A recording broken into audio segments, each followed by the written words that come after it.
क्यों खास है चंद्रयान-3 की यात्रा? मिशन को पहुंचने में 40 दिन का वक्त क्यों लग रहा?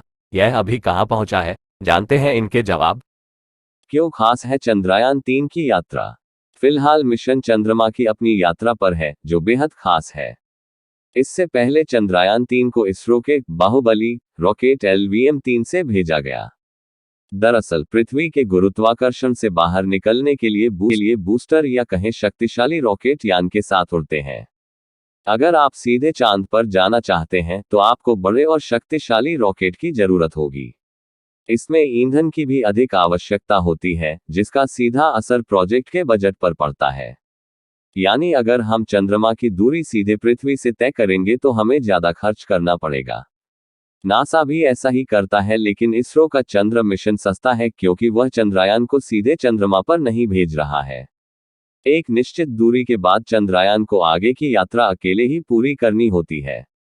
चीन हो या रूस, सभी मिशन 2 से 4 दिन में पहुंच गए। सभी ने जंबो रॉकेट का इस्तेमाल किया। चीन और अमेरिका 1000 करोड़ से ज्यादा खर्च करते हैं, लेकिन इसरो का रॉकेट 500-600 करोड़ में लॉन्च होता है। दरअसल इसरो के पास ऐसा कोई शक्तिशाली रॉकेट नहीं है जो यान को सीधे चंद्रमा की कक्षा में ले जा सके।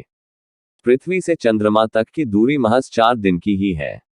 चंद्रयान-3 को पहुंचने में 40 दिन से ज्यादा का वक्त क्यों लग रहा?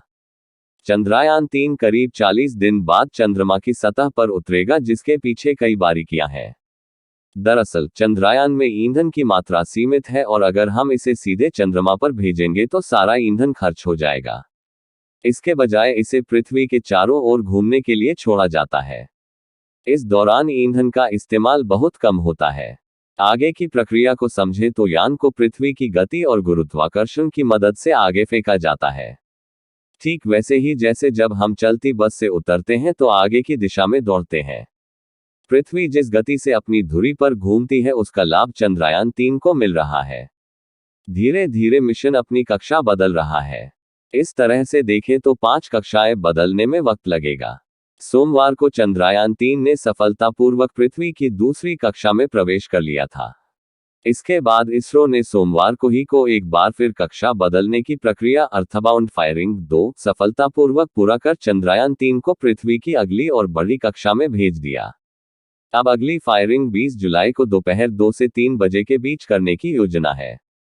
यान ने योजना के अनुसार 51,400 किलोमीटर बाई 228 किलोमीटर की कक्षा प्राप्त कर ली है।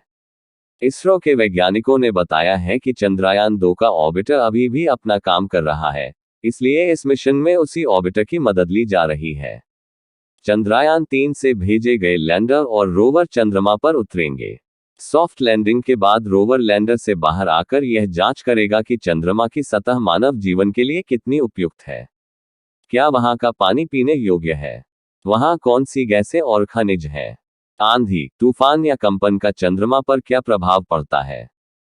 अब ये भी जान लेते हैं क्या है चंद्रयान-3।